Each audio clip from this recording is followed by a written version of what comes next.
morte. Mas hoje eu estou aqui para poder estar compartilhando um pouco daquilo que Deus fez para edificar a sua fé. Aleluia. E eu costumo falar um pouco da minha vida antes de entrar nessa parte da doença que eu tive, que foi um câncer. E eu costumo falar um pouco da minha vida antes. Como a Marisa disse, eu sou prima dela, meu nome é Monique. E eu fui uma menina nascida e criada no Evangelho, né? Dentro das tradições evangélicas, dentro de uma igreja, de um lar evangélico, minha família toda evangélica. E ali eu passei a maioria do tempo ouvindo falar de um Deus que era grande, de um Deus que era poderoso, mas eu não tinha tido ainda contato com esse Deus.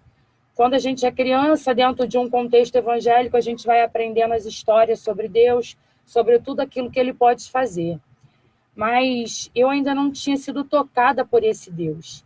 E no meu período de adolescência também não foi diferente. Eu continuei na igreja, porque ali estavam meus amigos, a minha família, mas aquela parte do mundo começou a chamar a minha atenção, a chamar os meus olhos, né? A ter boa vista aos meus olhos. Eu comecei a querer experimentar das coisas do mundo, né? Não dava mais ouvido para as coisas de Deus. Ouvia falar sobre Deus, mas não queria intimidade nem compromisso com Ele. Então, as coisas do mundo foram começando a chamar a minha atenção. Eu comecei a parar de olhar para dentro da igreja, das coisas de Deus, e comecei a olhar para fora, para onde estavam ali as coisas do mundo, os prazeres do mundo. E quando eu fiquei com 18 anos, eu arranjei meu primeiro emprego. E dali por diante eu comecei, então, a experimentar das coisas do mundo.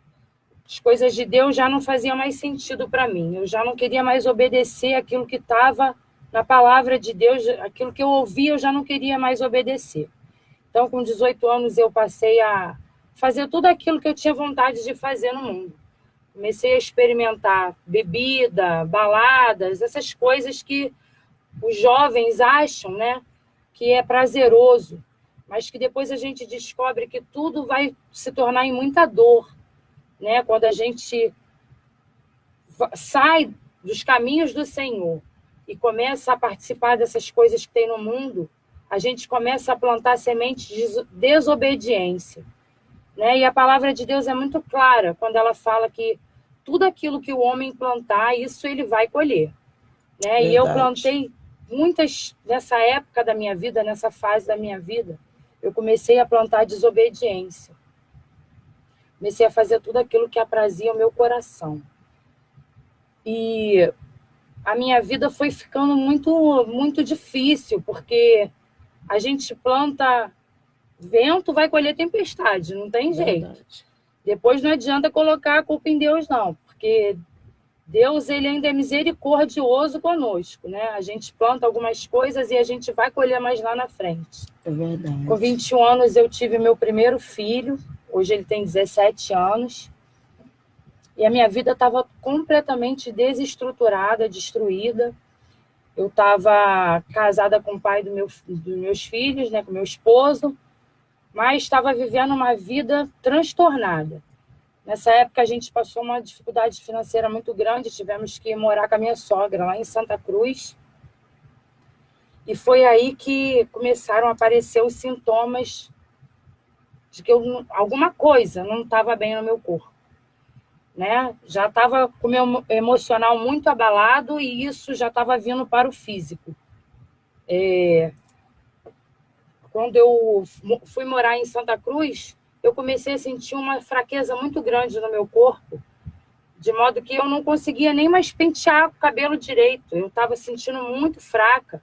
Algumas manchas roxas apareciam no meu corpo, sem que eu tivesse nem batido em nenhum lugar, né? Muito sangramento de manhã ao escovar o dente.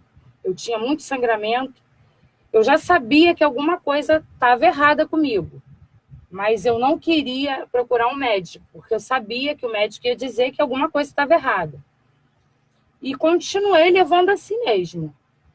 meus cabelos estavam enfraquecidos, o meu corpo enfraquecido, mas eu continuei achando que nada estava acontecendo, tampando os olhos para não ver. E quando eu saía na rua, muitas das vezes eu estava andando e as unhas dos meus pés caíam, sem que tivesse tropeçado nem nada, batido. Elas caíam por inteiro. E aí eu fui enfraquecendo, enfraquecendo, enfraquecendo, morando longe da minha mãe. Se eu estivesse perto da minha mãe, com certeza ela ia dizer para mim, vai no médico. Mas como eu estava morando longe da minha mãe, não tinha ninguém para cuidar de mim de verdade, eu continuei levando aquilo ali, achando que estava normal, sabendo que tinha uma coisa errada, mas falando comigo mesmo, né? Eu não vou no médico, porque se eu for, lá eu fico. De forma que eu estava passando tanto mal, eu não estava conseguindo mais ter forças para pentear o cabelo, para fazer essas coisas básicas. Mas eu não queria dar o braço a torcer, não queria ir no médico. E foram passando esses dias, e teve um dia, então, que pela manhã eu fui escovar meu dente, e ali toda aquela secreção que saía da minha boca, aquele sangue que saía da minha boca, parava. Durante esses dias, eu ia escovar o dente, sangrava, mas parava. E nesse dia, então, eu escovei. Lembro que eu escovei o dente e aquele sangramento não parou mais. Continuou durante todo o dia. Eu tirava, cuspia, né, aquele sangue da boca e no mesmo momento aquele sangue enchia minha boca de novo, eu tinha que cuspir. E aí eu estava cuspindo muito sangue. As feridas não cicatrizavam mais. Eu lembro que eu passava a mão para coçar picadinhas de mosquito e aquilo ali já não secava mais o sangue. Começou a sair pelos meus poros. E aí eu falei, bom, agora não tem jeito, eu vou ter que ir para um hospital, porque eu não posso continuar perdendo sangue assim. E a minha sogra falou, não, hoje você vai para o médico. E aí eu lembro que de Santa Cruz eu fui para Vila Kennedy, né, onde mora ali minha mãe. E eu passei na casa da minha mãe desesperada. Eu falei, mãe, tem alguma coisa de errado acontecendo comigo? Eu não paro de sangrar. E aí quando a minha mãe olhou para mim, ela viu aquelas manchas roxas, todas aquelas manchas roxas. Ela falou, vamos agora para o hospital. Eu lembro que a saúde do Rio de Janeiro já estava passando por uma crise muito grande. Então, estava difícil encontrar médico. Era uma época, isso aconteceu em 2003, foi uma época em que explodiu aquela epidemia de dengue hemorrágica. Então, minha mãe falou, você pode estar com dengue hemorrágica, vamos para o hospital. E aí, eu fui com ela. Chegando naquele hospital, eu acredito que Deus já havia começado a batalhar pela minha vida no mundo espiritual. Embora eu estivesse distante de Deus, eu pensasse que Deus estava bem longe de mim, que Ele não queria saber de mim, que Ele era grande, que Ele era o Criador do universo, mas que Ele estava bem longe de mim, Ele não se importava comigo. Estava bem distante de Deus nessa época, eu quase nem lembrava mais daquilo que eu tinha aprendido na minha infância, na minha adolescência.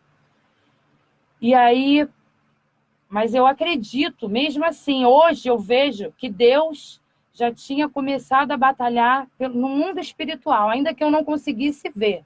Mas Deus já tinha começado a batalhar pela minha vida no mundo espiritual, né?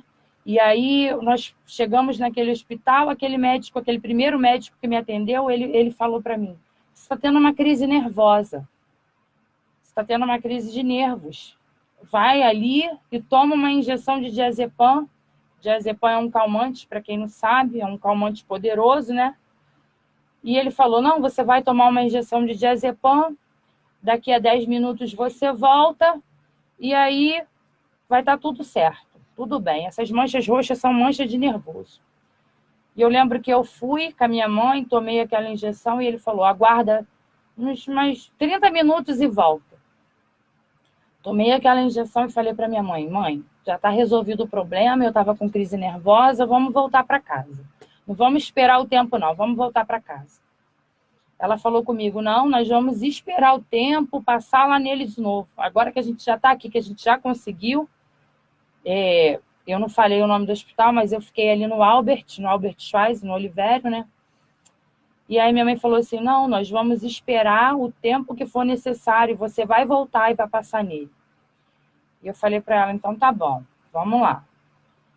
E eu estava tão nervosa, tão tensa, que geralmente essas injeções calmantes dão sono, mas eu não tive sono. Eu fiquei durinha esperando ali passar aquele tempo que eu estava doida para ir embora para casa. Mas quando eu voltei, como eu disse para vocês, o Senhor já tinha começado a guerrear pela minha vida e o médico já era um outro médico. Aquele médico, ele mal me olhou, ele falou, vai agora e faz um exame de sangue. Eu quero um hemograma seu completo aqui na minha mesa daqui a pouco. Espera 1 hora e volta.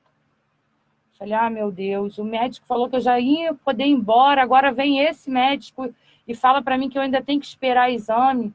E assim foi feito, nós colhemos um exame. E quando eu voltei para a sala daquele médico, ele falou, olha, se você demora mais um dia em casa, você ia morrer em casa. As tuas taxas do teu sangue tá tudo lá embaixo. Eu não sei como é que você está aqui. Eu não sei como é que você está viva. Eu vou te liberar uma internação agora para a gente começar a pesquisar por que você está assim. Falei para minha mãe, não, internação? Eu estou com um filho de 1 ano e 3 meses em casa. Eu falei para o meu esposo que eu ia vir no médico só para me ver o que eu tinha. Não, internação não, vou embora. E a minha mãe, uma mulher de Deus, sabe? Eu louvo a Deus pela vida da minha mãe, pela vida de toda a minha família, que nunca me deixou, sempre me apoiou. E ela disse, não, você não vai embora, nós vamos ficar aqui, você vai ser internada, e eu quero saber o que você tem, e você vai ficar curada, mas vamos ficar aqui, vamos, você vai se cuidar. E aí, naquele momento, então, eu fiquei internada. Eu não sei se algum de vocês que podem escutar a minha voz já ficaram numa emergência de um hospital grande como o Albert. Irmãos, aquilo ali é uma batalha espiritual realmente, entre vida e morte. Aquilo ali é uma coisa pavorosa. Aquilo ali me assustou muito. Eu vi pessoas morrendo do meu lado, eu vi pessoas chegando baleadas, eu vi pessoas que tomaram remédio para se matar, e ali uma confusão danada naquele saguão, daquela emergência daquele hospital. Eu fui ficando apavorada. E aí passaram 2 dias eu ali na emergência daquele hospital, e eu já falando com Deus. Porque aí, quando o calo aperta, a gente começa a se lembrar de Deus. É desse jeito. Deus, nossa concepção está bem longe, mas quando o calo aperta, quando a gente precisa, é Ele que é o nosso socorro, não tem para onde correr. E aí eu já estava começando a falar, Deus, por favor, me tira daqui. Me tira daqui, me tira daqui. Eu estava vendo pessoas morrendo na minha frente, nunca tinha visto aquilo. E aí o Senhor teve misericórdia e me colocou num leito lá em cima, né, no ambulatório mesmo. E durante 3 dias que eu passei ali no Albert, eu fiz todos os exames possíveis, né, porque o médico tinha que descartar. Ele já não tinha mais o que fazer ali dentro daquele hospital, ele não tinha mais o que fazer. Eu já tinha feito vários exames e eu estava já tomando sangue porque eu estava muito fraca. E o primeiro contato que eu tive com um homem de Deus a me ministrar, né? Porque Deus usa pessoas para te abençoar. Deus ainda usa homens de Deus que são compromissados com Cristo para poder levar você a entender que o plano dele é curar, né? Abençoar. E aquele primeiro homem de Deus que foi ali, através de a gente não fala coincidência, eu falo jesuicidência. Ele foi atender um irmão da igreja dele, que estava internado ali também, e ele me viu na enfermaria daquele hospital. E eu acredito que Deus já tinha falado com aquele homem de Deus, e ele, então, falou para mim, olha, eu quero dar uma palavra para você. Durante todo esse tempo, eu não sei o que você tem, mas durante todo o tempo que você estiver lutando contra essa doença, que eu não sei qual é, você vai meditar nessa palavra que eu vou estar lendo aqui, que é Isaías 53, no versículo 3, 4. Era desprezado e o mais indigno entre os homens, homens de dores e experimentado nos trabalhos.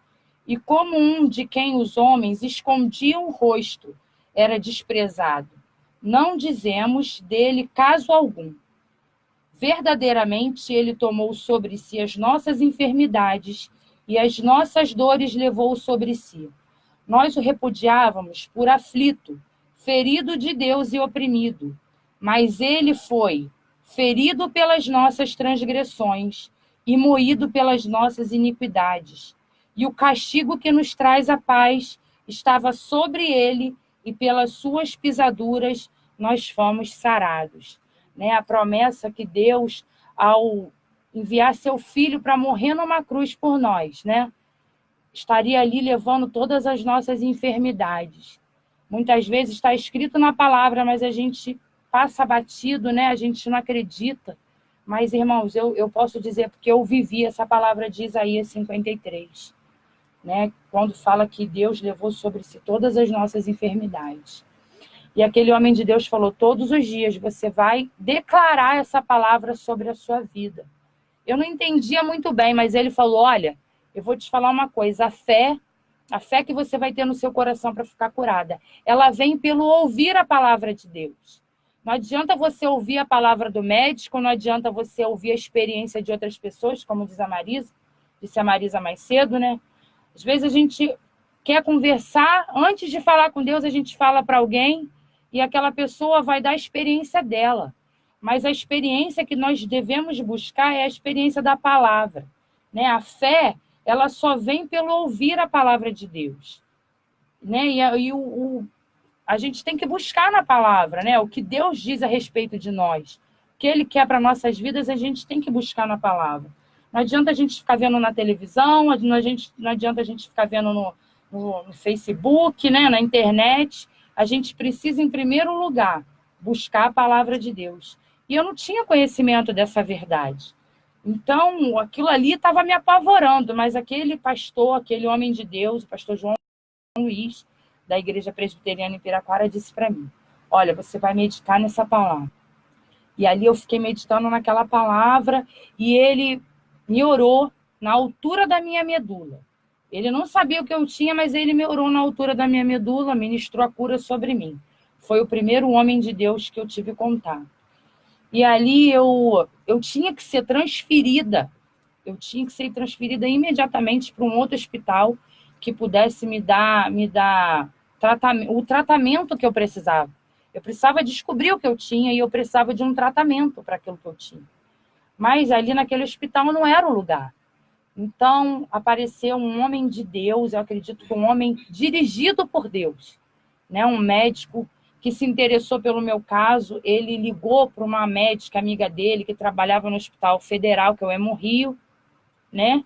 E ele falou, olha, essa médica vai te receber lá e você vai fazer os exames, porque aqui já não tem mais nada que eu possa fazer por você. E como eu disse, naquela época, a saúde estava vivendo uma crise muito grande. Não tinha ambulância para me transferir de um hospital para o outro. Mas, como eu disse também, Deus já tinha colocado seus anjos ali para acampar sobre mim, para estarem batalhando pela minha vida.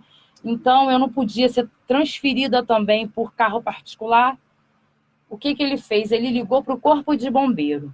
Nessa época nem existia aquele carro da SAMU ainda equipado, né?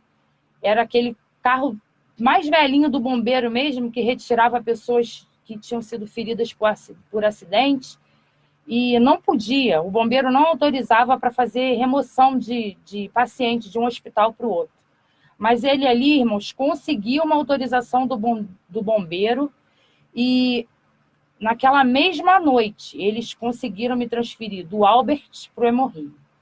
Chegando lá, já tinha uma equipe de médicos me esperando, né? Aí eu cheguei naquele hospital e o primeiro encontro com uma sentença de morte eu tive ali, né? O médico que estava ali me esperando foi um médico muito cruel, foi um médico muito rude, porque há profissionais muito bons, né? Mas também aqueles que já não se importam mais com a vida. E aquele médico não estava se importando com a minha vida, ele estava ali por praxe mesmo. E ele me recebeu de uma forma muito ríspida, muito, muito cruel. Ele falou, olha, eu vou fazer um exame em você agora, E começou a apontar para os outros médicos que eu estava fedendo mesmo. Eu cheirava sangue, porque eu botava sangue pelo nariz, pelos poros, pela boca. Não tinha como ser diferente. Meu corpo estava com muito cheiro muito forte, exalava um cheiro muito forte de sangue. Né? E ali eu senti o desprezo daquele homem falando que eu estava fedendo. E a gente descobre ali, irmãos, que a gente realmente é pó da terra. Né? Se a gente tem alguma vaidade, eu peço a Deus sempre que me tire toda vaidade, porque a gente descobre ali que a gente não é nada, a gente está a nossa vida depende de Deus, a nossa vida está na mão de Deus.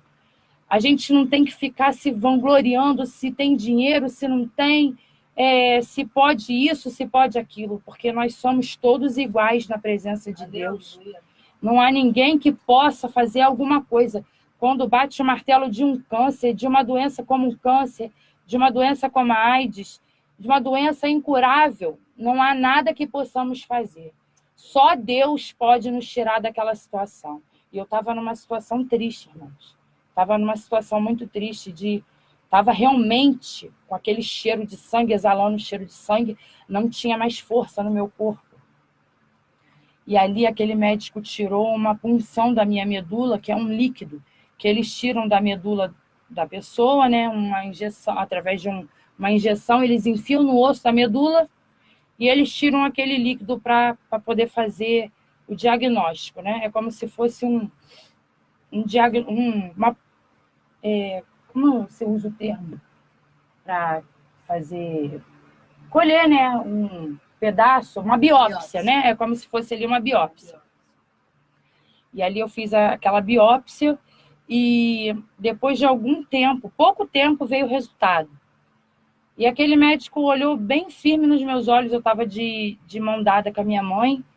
Ele falou, olha, eu vou te falar uma coisa. Desse jeito que você está, você já podia imaginar que a sua situação não é boa, que você teria uma doença ruim, mas o que eu vou falar para você agora não dá direito de você de atravessar essa rua, essa avenida e se jogar debaixo de um carro. Eu vou falar para você que mais ou menos você vai ter uns 5 anos, provavelmente, de sobrevida. Ele usou esse termo para mim, sobrevida. Ele falou, porque um paciente de câncer ele não tem mais vida, ele tem sobrevida. E ele falou, olha, você vai ter que fazer quimioterapia, vai ter que começar a fazer uma quimioterapia porque você está com leucemia. E aquilo ali foi como uma flecha no meu coração. Ele estava me dando a sentença da minha morte. Ele falou, olha, você não vai viver muito tempo, você sabe, né? Mas não é qualquer dorzinha que você vai morrer, não. Não pensa que qualquer dorzinha que vai acontecer que você vai morrer, não. E ali eu só sabia chorar. E a minha mãe segurou firme nos meus braços. Ela falou, filha, quem dá a última palavra é Deus. Não é esse médico, não. Mas eu lembro que naquela noite eu chorei durante toda a noite. Eu não consegui dormir. E de manhã cedo, no outro dia, já ia começar a minha quimioterapia. Né? Porque eu precisava realmente de começar a fazer aquele tratamento, porque a minha doença já estava muito avançada, eu já estava perdendo muito sangue, já não tinha mais força no meu corpo, a doença já tinha tomado o meu corpo. Né? E ali eu já tive que começar a entrar com remédios de quimioterapia, e para quem sabe, quem já acompanhou alguém que faz quimioterapia, ou que já vocês próprios já puderam passar por esse tratamento, sabe que a quimioterapia é um tratamento muito doloroso, muito pesado. Ela muito agressivo, ela tem efeitos colaterais muito agressivos. Você melhora de um lado, mas você fica com o seu corpo totalmente debilitado. E já estava debilitado. A quimioterapia, então, foi ficando pior. E com 3 dias que eu estava naquele hospital, eu tive um sangramento no meu globo ocular. E com 3 dias que eu estava naquele hospital, eu tive um sangramento tão forte dentro do meu globo ocular que eu parei de ver. Eu fiquei completamente cega naquele hospital. E eu comecei a me desesperar, porque além da quimioterapia, além daquele tratamento, além daquela sentença de morte, eu já não conseguia mais enxergar. Estava vendo as pessoas, não estava mais conseguindo ver as pessoas, reconhecia as pessoas só pelo som da voz, e muito desespero, muita tristeza. Mas existia uma igreja, existiam pessoas de Deus que já batalhavam pela minha vida em oração. Por isso que a palavra de Deus diz que tudo que a gente liga na terra vai ser ligado no céu. Existia ali irmãos e irmãs, irmãs e irmãos que estavam dando suporte ali atrás para mim, para minha família, que lutavam pela minha vida em oração. E eu quero louvar ao Senhor pela vida de cada um dos irmãos, né, que estiveram ali comigo. Foram muitas pessoas. Deus derramou o amor dele sobre a minha vida através de cada uma daquelas pessoas que foram ali, que oraram. Eu sabia porque chegavam aos meus ouvidos que muitas pessoas oravam por mim. É importante a oração, né? Por isso, quando as pessoas falam, orem por mim, orem, irmãos, orem, porque é muito importante.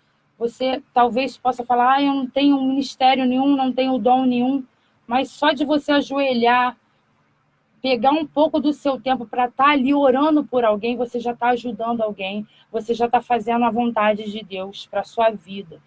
E eu creio, irmãos, que eu tive esse privilégio de encontrar pessoas que estiveram ali comigo para estar orando pela minha vida, estarem ministrando sobre a minha vida, e foi ali, dentro daquele hospital, uma guerra espiritual, e ficava no morre, não morre, e eu entrei dentro daquele hospital, dentro daquela enfermaria, com 7 meninas mais jovens do que eu, crianças, e os parentes daquelas meninas, porque quando a gente vai para um hospital e fica internado assim, a gente acaba formando uma família ali naquele lugar, e os parentes daquelas meninas, eles falavam para minha mãe, ela não vai sair mais, não fica muito esperançosa, e consolavam a minha mãe, e os médicos diziam, olha, você pode se preparar, porque o caso é difícil,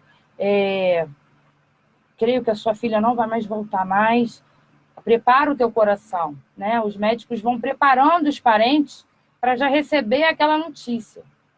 Mas a minha mãe ali, uma mulher de Deus, uma guerreira de Deus, falando, não, isso não vai acontecer com a minha filha. Ela falava comigo, filha, você tem que se animar, você tem que acreditar em Deus. E ali eu fui quebrantando meu coração diante de Deus. As pessoas iam ali e falavam o quão grande era o poder de Deus, né? Que Deus era o Pai de amor. E eu não via Deus como Pai, né? Até então eu não tinha conseguido enxergar o Senhor como Pai. Ele, para mim, era o Criador do universo, né? Ele era poderoso para criar um universo inteiro. Mas eu não conseguia ver Deus, o Deus de perto. Eu conseguia ver Deus como bem longe. Estava bem longe de mim, não estava se importando com o que acontecia. Mas ali eu fui quebrantando meu coração, eu fui começando a dizer para Deus, olha, eu não estou muito mais me importando com aquilo que vai acontecer comigo. Eu quero te conhecer como pai. Eu quero te conhecer como um pai que eu nunca tive. Eu nunca tive pai, mas eu quero te conhecer como um pai. E ali Deus foi usando o amor dele comigo. Através de pessoas, Deus usa o amor dele para ser derramado nas nossas vidas, né?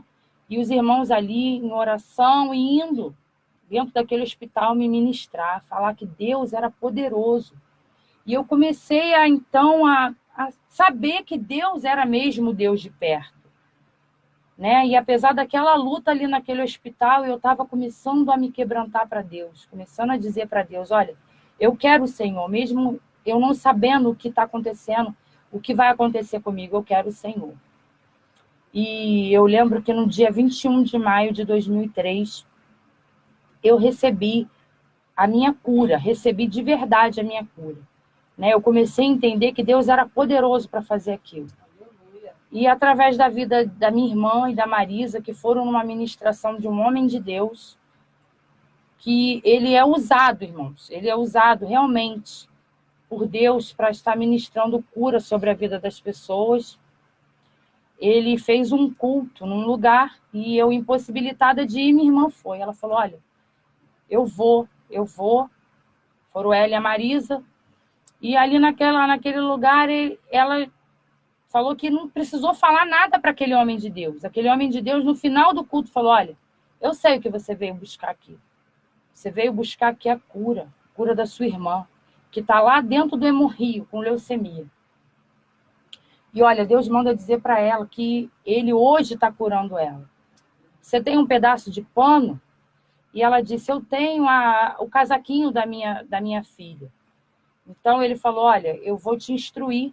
Você vai pegar esse pedaço de pano. E depois que eu orar esse pedaço de pano, você vai levar naquele hospital. E vocês vão ministrar sobre a vida dela a cura. E ela já está curada. E para que você crê que ela está curada, no final de tudo isso, vocês vão celebrar. Vocês vão se alegrar no Senhor. E eu não entendia muito bem as coisas de Deus, mas a Bíblia diz que as coisas de Deus são loucas, né? Que o Deus usa as coisas loucas para as sábias confundir. Não é da maneira que nós acreditamos que é, né? Muitas das vezes, Deus usa coisas realmente loucas para nos mostrar para a gente que a gente não é nada, Ele que está no controle.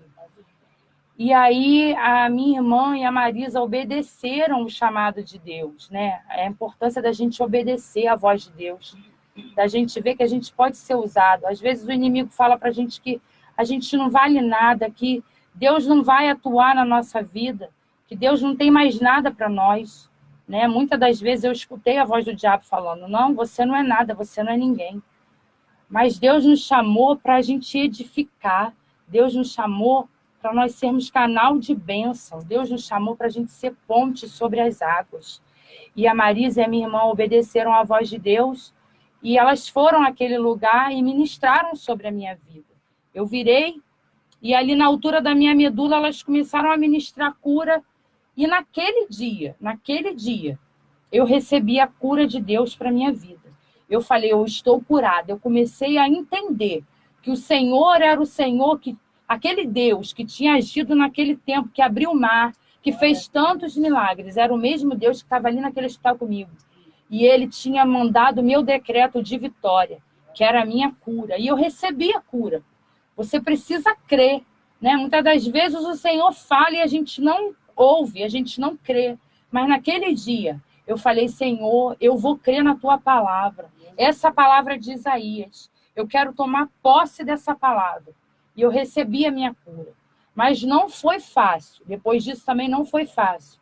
Porque o inimigo, depois que você recebe a palavra de Deus, que você recebe aquilo que Deus tem para você, ele faz de tudo para te confundir. Ele faz de tudo para mostrar para você que aquilo ali é mentira. Mas a Bíblia diz que o pai da mentira é o diabo. É nele que a gente não pode acreditar, né? Muitas das vezes, como a Marisa falou, a gente vai pela nossa vida, a gente vai pelo aquilo que a gente está vendo. E a gente tem que ir, a nossa vida tem que ser firmada na palavra de Deus. Tem que ser pela fé. E ali pela fé eu recebi a minha cura e nós celebramos e nós conseguimos rir ali. Mas continuou aquela batalha pela minha vida. O tratamento, as quimioterapias já tinham, a primeira sessão já tinha acabado. Ele planejou 8 sessões, irmãos. 8 sessões. Né? E ele disse para mim: olha, você vai fazer 8 sessões. Se a última, você conseguir passar pela última, que é a mais forte, e não der jeito, você vai tentar o transplante, que também é muito difícil, né? Você tem que achar uma medula que seja idêntica à sua.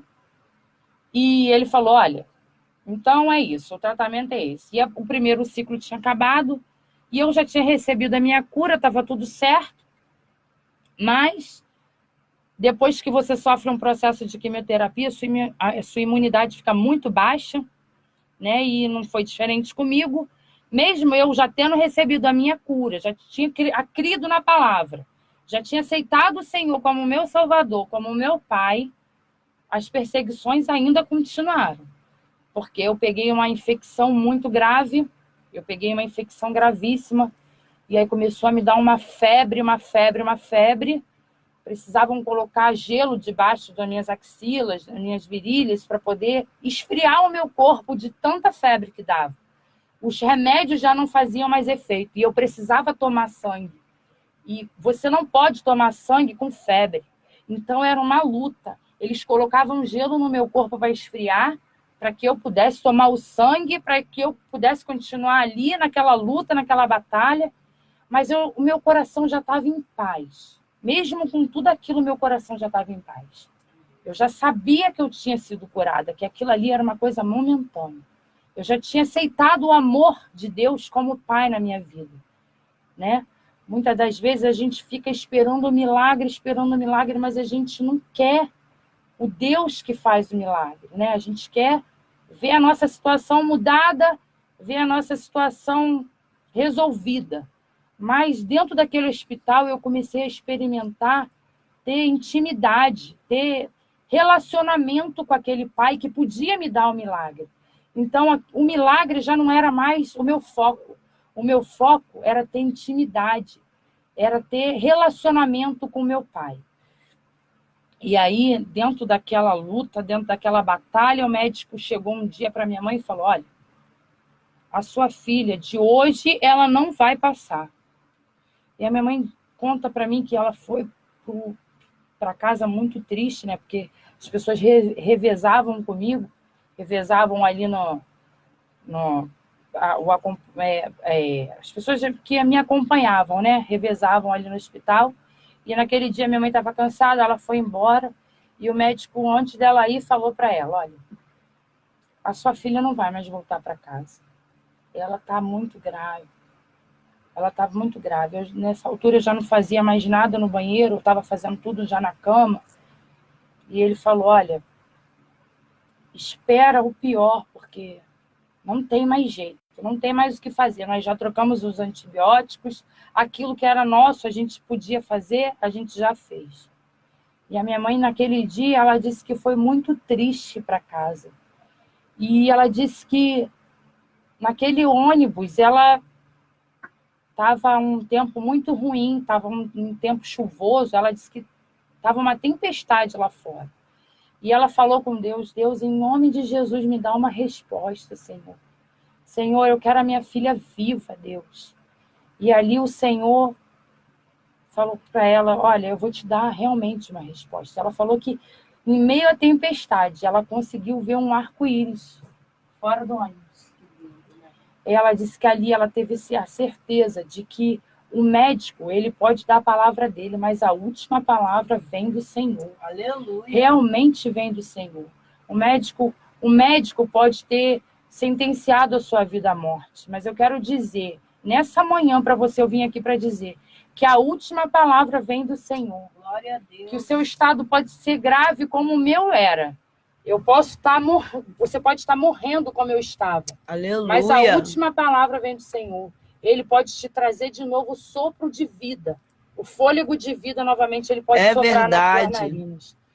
O juiz pode ter te dado a sentença, né? A gente não sabe do problema de cada um tem as suas adversidades. Verdade, e o homem Deus. tem a tendência de falar: olha, não tem mais jeito para você, não tem mais solução. Mas eu quero dizer para você nessa manhã que Deus tem solução para tudo. Aleluia. Para tudo. Ele pode te tirar do vale da sombra da morte. Amém. Como eu passei pelo vale da sombra da morte, eu digo para você, Deus, ele é o único capaz de te tirar do vale da sombra da morte. E ele tira. E ali naquela guerra, ainda no hospital, eu fui melhorando. E eu falei: pronto, agora eu estou boa para ir para casa. Já tinha mais de 30 dias que eu estava dentro daquele hospital. Já estava agoniada, querendo ver meu filho, querendo ver meus entes queridos e querendo ir para minha casa, porque ficar em hospital é muito ruim. Mas ainda tinha uma etapa a ser vencida, porque muitas das vezes a gente acha que tem que ser no imediato, né? A gente não tem paciência para esperar o tempo de Deus, né? E às vezes não é no nosso tempo, é no tempo de Deus. E através das aflições, através das dificuldades, Ele está forjando o nosso caráter. Ele está fazendo a gente aprender que a gente depende dele. E ali eu estava começando a depender do Senhor realmente. E ali eu ainda estava com cabelo, né? A menina tinha ido no hospital, a cabeleireira tinha ido no hospital, porque o médico já tinha falado que meu cabelo ia cair, mas ela cortou pelos ombros, né? Meu cabelo sempre foi comprido. E ali, pelos ombros, eu cortei o meu cabelo. Ainda não estava enxergando, mas eu já tinha paz no meu coração. E ali a menina cortou meu cabelo. Eu ainda não enxergava que meu cabelo já estava fraco, já estava caindo. Mas eu achava, passava a mão, via meu cabelo, falei comigo mesma, tá ali meu cabelo, né? Não vai cair, não vai cair não. Fica aí, cabelinho. Porque a gente sabe que para a mulher, né, o cabelo é muito importante, né? Para o homem também, mas para a mulher é a moldura do rosto, né, o cabelo. Então aquilo ali, aquilo ali mexia comigo. Falei, Senhor, não deixa cair, não deixa cair. Mas não é aquilo que nós queremos. Deus, ele tem pensamentos maiores do que os nossos, né? Eu precisava aprender alguma coisa naquela situação. E ali, naquele dia, eu vi aquela mulher que era aquela fortaleza desmoronar. Ela falou para mim, eu vou desembaraçar teu cabelo, você já está levantando da cama, vamos lá tomar um banhozinho. Tomei o banho, molhei a cabeça, lavei, meu cabelo estava muito duro, endurecido por causa do remédio. Mas ali eu fui desembaraçar meu cabelo, sentei no sol, perto da janela, e fui desembaraçar meu cabelo. Irmãos, parecia uma cena de novela. Ela meteu pente no meu cabelo na mesma hora. O meu cabelo caiu todo, como se fosse uma peruca saindo. Ela botou o pente. Na hora que ela botou o pente, ele caiu. Mesmo eu não enxergando, eu senti as lágrimas dela. Aquela fortaleza de mulher, a primeira vez que eu tinha sentido ela chorar, sentido o abatimento na alma dela. E aquela lágrima começou a escorrer no meu ombro. E eu falei, mãe, tá chorando? E ela disse, ela não falava nada, ela só chorava. E eu escutando ali o choro dela, eu falei, mãe, por que você tá chorando? E quando eu apalpei a cabeça, eu vi o meu cabelo estava... Aliás, eu estava sem cabelo. Só com aquele restinho, aquela fasquinha de cabelo na cabeça. Eu falei, Senhor, comigo mesma. Eu já estava mais um pouco fortalecida, mas eu falei, Senhor, o Senhor não falou que me curou? Por que meu cabelo está caído? Por que meu cabelo caiu? Eu achava que meu cabelo não ia cair. Mas ali o Senhor estava me ensinando esse corpo, essa pele que nós temos aqui. Claro que a gente deve cuidar, porque é templo do Espírito Santo. Amém. Mas isso aqui não vale de nada. Né? Quando nós estamos numa situação aqui, o que vale é o que está por dentro de nós. Né? O que vale é a chance que o Senhor nos está dando de ter um compromisso com Ele, de arrependermos dos nossos pecados. Hoje eu entendo que eu tive a maior chance da minha vida naquela situação, que foi de voltar atrás, que foi de pedir perdão e aceitar o Senhor como meu único Salvador. Amém. E hoje eu posso dizer que eu sou filha de Deus, eu não sou mais uma criatura de Deus, eu sou filha de Deus. E hoje eu sei para onde eu vou, se eu morrer aqui, eu sei que eu vou estar com o Senhor, né, num lugar muito melhor. Mas antes, se eu tivesse morrido antes disso, eu não teria essa chance, eu não teria essa oportunidade. Verdade. Que você, nessa manhã, se você ainda não teve a oportunidade de conhecer o Senhor como Salvador, de receber, de confessar Ele como Senhor da sua vida, que você possa fazer isso nessa manhã, porque você não sabe quando a morte vem, nem eu sei quando a morte vem. Né? O importante é que nós tenhamos o Senhor como o nosso Salvador mesmo, de verdade, nas nossas vidas. Aleluia. E ali, meu cabelo caiu. Mesmo assim, eu estava crendo que a minha vitória estava certa. E aí a médica marcou para fazer a nova punção. Se der tudo certo, se der tudo ok, eu estaria liberada para ir para minha casa. E a médica me desanimando, mas eu falei, não, pelas pisaduras do Senhor eu fui sarada. Aleluia. E ali eu fui fazer aquela punção, né, aquela biópsia. E veio a comprovação da minha cura. 100%, as minhas células todas, aquelas células que estavam cheias de câncer, 100% curadas, 100% Aleluia. boas, né? E ali eu tive a certeza, a comprovação escrita da minha cura. Eu já sabia. Glória a Deus. Mas ali veio o atestado da minha cura, né? E ali o Senhor estava comprovando para mim que ele era fiel, independente de eu ser fiel ou não. A natureza de Deus é fiel, ele é fidelidade. E ele estava mostrando a fidelidade dele na minha vida. Glória a Deus. E ali eu saí daquele hospital. Alguns dias depois, a minha vista foi limpando, foi limpando, foi limpando. E hoje eu consigo enxergar para a glória de Deus. Aleluia. Né? E ali eu fiquei curada realmente. E o Senhor mostrou para mim que ele é o Deus do impossível. E se nessa manhã você não acredita mais nesse Deus, né, nesse Deus que eu estou falando que é tão grande, que ele é tão bom, passe a acreditar novamente, querido. Sabe? Passe a acreditar, porque Deus, ele é um Deus que cura, ele ainda faz milagres. Glória a Deus. Basta que você se volte para ele, que você comece a acreditar. Comece a acreditar, sabe? Pode estar tudo difícil, pode estar tudo caindo ao seu redor, sabe? O inimigo bota coisas na nossa cabeça para a gente não acreditar, para a gente não ver o milagre, mas que nessa manhã você possa ser curado. Aonde está a sua dor possa ser curado em nome de Jesus, que você possa receber o bálsamo de cura. Eu fui curada pelas pisaduras de Cristo, Aleluia. De uma doença mortal que tinha me condenado à morte, mas o Senhor me trouxe a vida.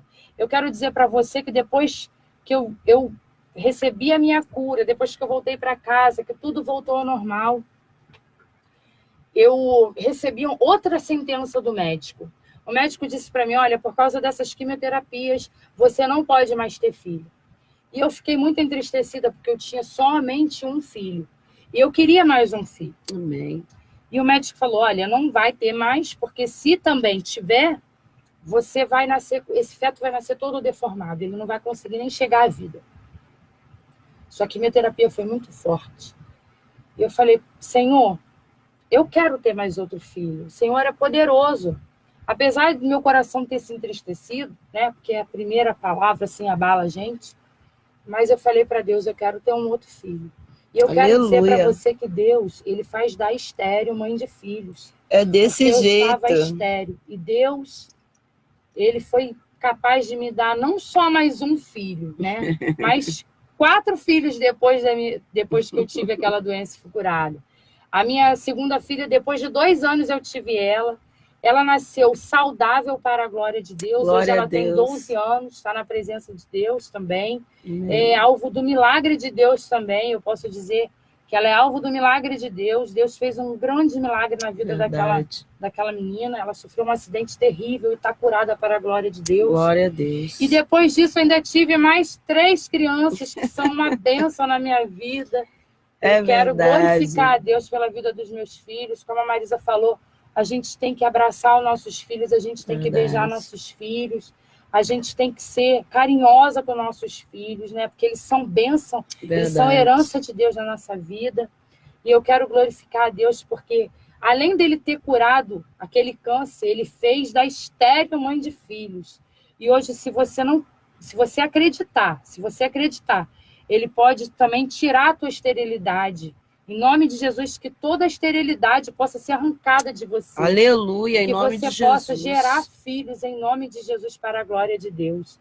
Deus é aquele que faz milagres. E é isso que eu quero compartilhar com vocês, irmãos. Mas eu também quero compartilhar que Deus, nessa manhã, ele te faça como filho. Né? Que você possa receber a paternidade de Deus. Que você possa receber ele no seu coração como seu Senhor e Salvador, né? Que você possa receber o milagre, mas que você possa entender que o milagre maior ele já fez, que foi ter morrido lá na cruz do Calvário, né? Para salvar as nossas vidas da perdição eterna. E você possa crer que todos os benefícios que ele conquistou na cruz do Calvário, você possa receber nessa manhã em nome de Jesus. Aleluia, glória a Deus. Deus cuida de você, querido. Deus cuida de você, querida. E o milagre que você ouviu aqui na vida da Monique pode acontecer na tua vida. Seja essa necessidade material, se você estiver enfrentando uma enfermidade, ou espiritual, porque muitas vezes a gente tem um câncer na alma. O câncer da alma, ele mata tanto quanto o câncer da carne. Quando você entra numa depressão e permite que a sua vida seja sugada, porque é uma permissão que você dá quando você não reage. Você pode ser levado à morte espiritual, e pode até descer a sepultura se você não reagir, porque a tua imunidade vai baixando a tal ponto de qualquer enfermidade vir sobre você para te ceifar. Então, em nome de Jesus, reaja nessa manhã, reaja, seja na sua vida espiritual ou na sua vida material. Se levante, se agarre com Deus, o Deus que faz, o Deus que pode realizar o milagre que você precisa. Da mesma forma como ele realizou na vida da Monique, ele quer realizar na tua vida hoje. E é hoje, não é amanhã, não é semana que vem, não. É hoje, é agora. O tempo é agora, o tempo é já. Deus quer transformar a tua vida agora. Deus quer mudar a tua vida agora. Deus quer te levantar e te curar agora. Então, em nome de Jesus, se levante. Seja curado na autoridade do nome de Jesus. Seja curada. Em nome de Jesus, receba a bênção, porque Deus cuida de você.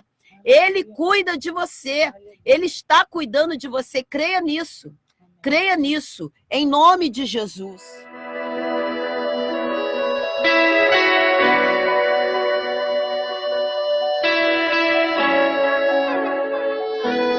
Deus está cuidando de você.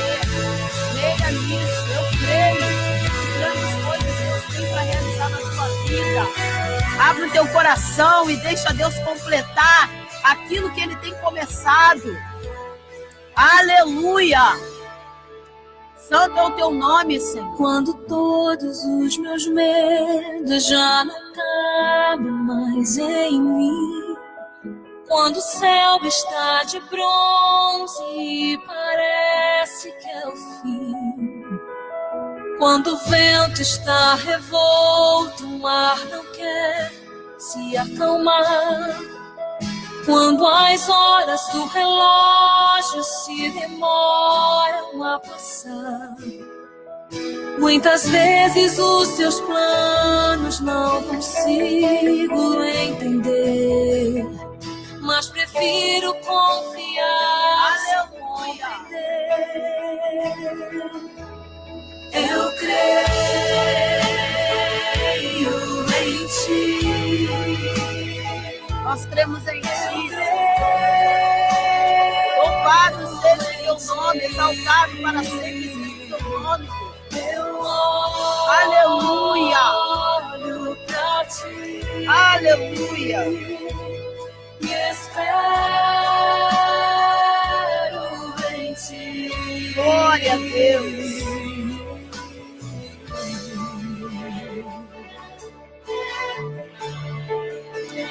Oh, glória a Deus! Quando você sente medo, do teu lado eu estou. E é bom que você saiba que eu sinto a sua dor. Também nunca se esqueça que o mar posso acalmar e que eu sei o tempo certo da vitória te entregar. Esse tempo é necessário pra te amadurecer. Glória a E Deus! depois vem novidades pra você. Eu cuido de ti. Louvado seja o teu nome. Eu cuido de ti. Obrigada pelo teu cuidado. Descansa em mim. Começa a sorrir. Aleluia! Santo, santo é o teu nome. O que eu tenho é maior, pois só eu sei do amanhã. Mas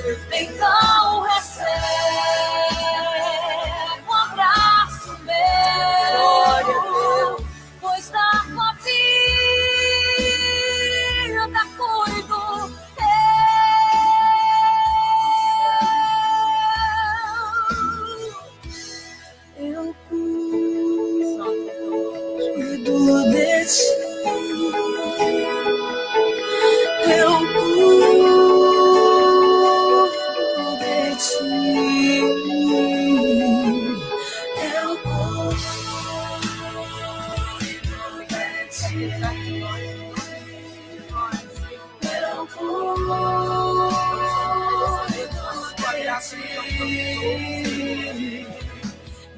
creio em ti. Eu creio em ti. Eu olho só pra ti e espero em ti. Oh, Deus. Aleluia! Glória a Deus. O Senhor está te visitando nessa manhã. Oh, Deus, louvado seja o teu nome, Senhor, engrandecido para sempre seja o teu nome. Visita os lares, Senhor. Oh, Deus, faz o teu milagre, Senhor. Faz o teu milagre, Deus. Surpreenda as vidas, Pai. Surpreenda as pessoas, Deus. Completa aquilo que tu tem começado, Senhor. Nós cremos que tu tem começado uma grande obra nesta casa, nesta família. E nós te pedimos, Senhor, completa a tua obra. Em nome de Jesus. Em nome de Jesus, que a cura seja estabelecida sobre a tua vida hoje. Em nome de Jesus. Em nome de Jesus, cura da tua carne e cura da tua alma. Que o teu coração seja curado, seja sarado. Em nome de Jesus, que você tenha forças para liberar o perdão necessário, para que a cura tome posse do teu corpo, em nome de Jesus. Uma mente sarada. Nós declaramos uma mente sarada para a glória do nome de Jesus. Aleluia. Louvado seja o teu nome, Senhor. Louvado seja o teu nome, Senhor. Nós te adoramos e te bendizemos na beleza da tua santidade, porque tu és bom, porque tu és maravilhoso. Aleluia. Glória a Deus. Há uma obra para ser completada na tua vida. E à medida que você vai fazendo a obra de Deus, a obra da tua vida vai sendo completada. À medida que você se dispõe para curar as vidas, para curar as pessoas, para declarar a palavra sobre a vida das pessoas, Deus vai cuidando da tua vida. Deus vai completando a obra na tua casa. Mas é à medida que você vai, é no caminho, é enquanto você caminha, é enquanto você executa a obra que é colocada na tua mão, enquanto você vai fazendo, o Senhor também vai te sarando, o Senhor vai fazendo aquilo que precisa ser feito na tua casa e na tua família, na tua vida. Ele vai abrindo as portas. Você não tem que se preocupar com você mesmo. Deus se preocupa com você. Deus cuida de você. Deus faz a obra na tua vida e você faz a obra na vida do outro. E você se preocupa com o outro. E você é bênção na vida do outro. E Deus vai sendo bênção na tua vida.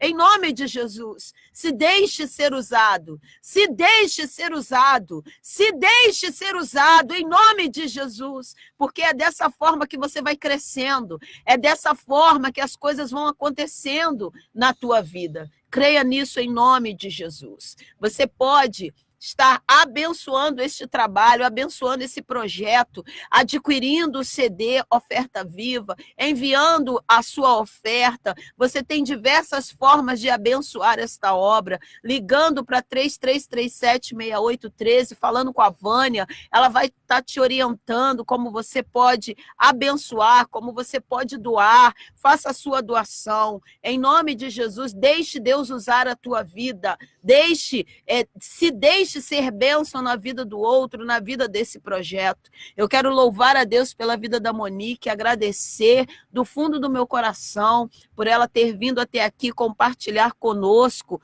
algo que Deus fez tão tremendo na vida dela, tirou ela da morte para a vida, resgatou ela das trevas para a maravilhosa luz de Cristo, e isso é maravilhoso. Se você tem uma experiência dessa, compartilhe. Se Deus fez algo tremendo na tua vida, compartilhe, porque você edifica a fé das outras pessoas. Você dá ânimo para que a pessoa continue caminhando e não desista.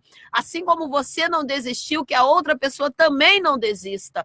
Deus edificou muito a minha vida quando eu ouvi a Monique testemunhando, né, sobre o que Deus fez na vida dela lá na igreja. E já fazem quanto tempo, Monique?